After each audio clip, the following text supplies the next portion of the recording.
Désolé pour le retard, ça arrive quelquefois. Ce soir, on va parler de la Gambie, on va parler aussi de la Guinée, et puis du Togo sur le plateau. Germain Pouli, Togo Réveil. Bonsoir Germain.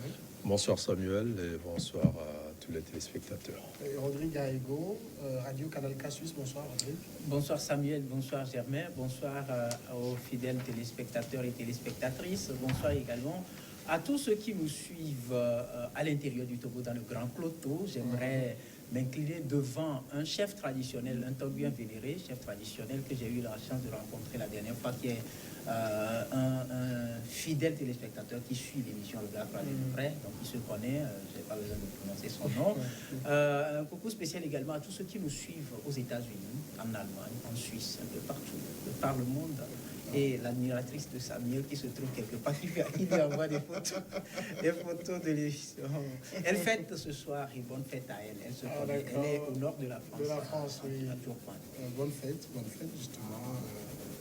À elle. Bien, la Gambie, pour commencer tout de suite, une ancienne reine de la beauté de Gambie a livré jeudi un témoignage accablant contre l'ancien président Yahya Jammeh en exil, l'accusant devant une commission de l'avoir violé pour l'humilier, lui faire payer le rejet de sa demande de mariage. Ce que Yahya Jammeh voulait, ce n'était pas des rapports sexuels ou du plaisir avec moi.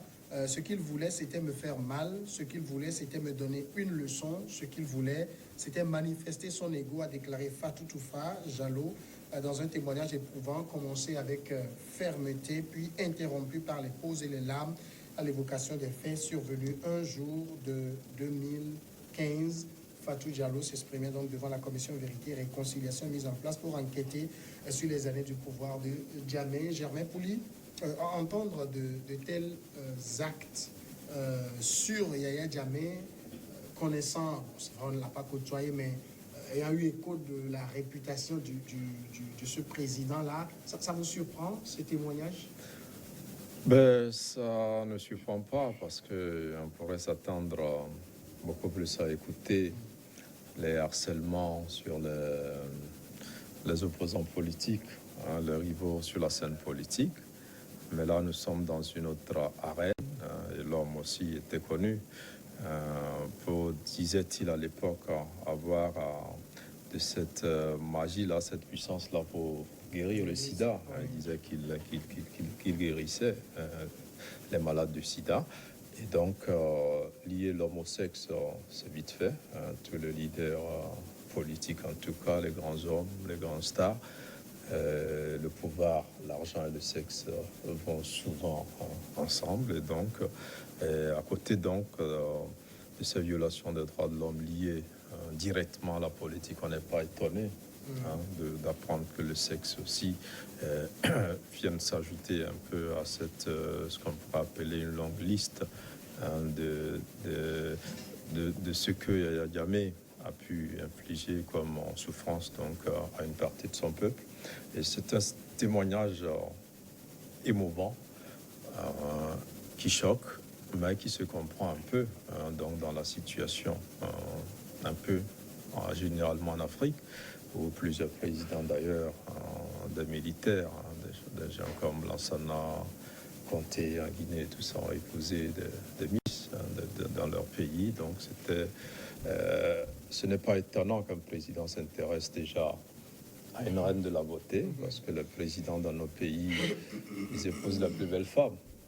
Alors, si à l'issue d'un concours, une jeune fille se révèle être la plus belle de sa génération et que le président s'intéresse à elle, quoi de plus normal? Mais maintenant, ce qui est choquant, c'est la manière par laquelle il a abusé d'elle, avec des mots assez forts, et c'est choquant. Vous savez, elle parle de sodomie, oui.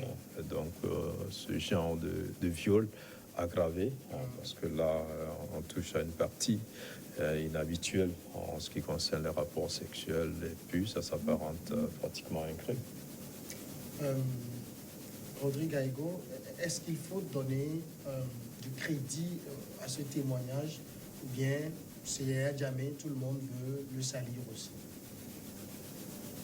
Donner du crédit, je dis oui, parce que l'homme lui-même, par son comportement, a donné, je dirais, rassemble tous les éléments qui permettent quand même de croire ou qui écartent tout ce qu'on peut mettre comme doute dans ce témoignage. Parce que, comme Germain l'a dit, en Afrique, ou un peu par le monde, la drogue, l'argent, le sexe, c'est en cela que se résume le pouvoir. C'est pour ça que plusieurs personnes cherchent le pouvoir. En l'occurrence, en Afrique, généralement, ce sont des assoiffés de sexe, des assoiffés de sang humain, de l'argent. Voilà. Et donc, on raconte très souvent tel président qui couche avec telle femme de ministre, tel président qui viole tel, ainsi de suite et tout. Et voilà, ça ne me surprend pas. Mais ce qui m'énerve et me met dans une certaine, je dirais, colère, c'est cette façon bestiale-là de dénigrer, de chosifier la femme. Et une chose, c'est de tomber sous le charme d'une femme. L'autre chose, c'est d'aller à contre-nature pour faire ce qui ne devrait pas être fait. Et là, s'il n'était pas président, est-ce qu'il le ferait? C'est la grande question. Maintenant, aujourd'hui, oui, elle témoigne, mais ça ne doit pas s'arrêter à Yaya Jammeh seul. Parce qu'il y a quand même un pan des droits de l'homme qui voudrait qu'on puisse assister une personne en danger. Et quand vous suivez le récit, vous comprenez qu'il y a une certaine complicité à un niveau donné. Il y a eu des aides de camp, des gardes du corps de Yaya Jammeh qui ont servi je dirais, de mécanisme de sécurisation de ce viol-là. Et il faut quand même élargir le champ. Mais dommage que c'est un témoignage qui se fait devant une commission qui n'a autre pouvoir aujourd'hui parce que c'est la nouvelle donne. C'est une nouvelle trouvaille. Oui, voilà. Il faut dédommager, il faut réparer. Et voilà. On n'arrive jamais à situer les responsabilités ni à punir les auteurs de ces crimes-là pour dissuader d'éventuels candidats. Donc, c'est assez triste. C'est assez triste de se rendre compte que sur notre continent ou dans la plupart de nos pays, le pouvoir se résume à cette façon assez inhumaine de se comporter vis-à-vis de son peuple. Alors justement, par rapport à la crédibilité même de ce témoignage, aujourd'hui, Yaya Jammeh n'est plus au pouvoir et c'est vrai qu'on l'a décrit pendant ses 22 ans de pouvoir comme un dictateur sanguinaire et tout, mais il faut aussi dire qu'un certain nombre de témoignages sur des faits qu'on reproche à Jammeh peuvent être des fabrications aussi. Oui, tout est possible. Et puis, vous savez que derrière aussi ce témoignage, il y a les compensations, il y a les réparations. Alors, une jeune fille qui vient ouvertement et publiquement alors se livrer à ce témoignage, bon, on peut se dire, c'est vrai qu'elle vit aujourd'hui au Canada, ou dans le milieu, par exemple, de la culture du cinéma, des actrices, par exemple, ont dénoncé un peu les viols qu'elles ont subis, et ça continue. C'est même partagé en France avec le phénomène à balance temporaire et tout ça, c'est même arrivé ici au Togo. Et donc, c'est parce que c'est un Jammeh que ça prend une autre tournure. Sinon, ce qui a été dit par la jeune fille se fait par plusieurs hommes. Et même en Afrique, malheureusement, on a cette tendance parfois à croire que les femmes, il faut les forcer un peu avant qu'elles n'acceptent. Ce qui est très dangereux pour un Africain qui sort de sa communauté et qui force la femme. Et là, aujourd'hui, c'est un peu dangereux. Maintenant, est-ce que c'est totalement crédible?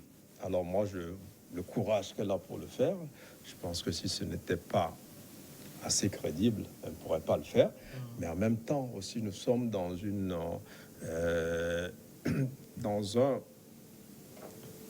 démarche politique qui consiste à dire qu'il y a eu assez de crimes commis sur Yaya Jammeh, même si ce n'est pas proprement parler des crimes politiques. Je vous propose de marquer une petite pause et nous revenons dans quelques secondes.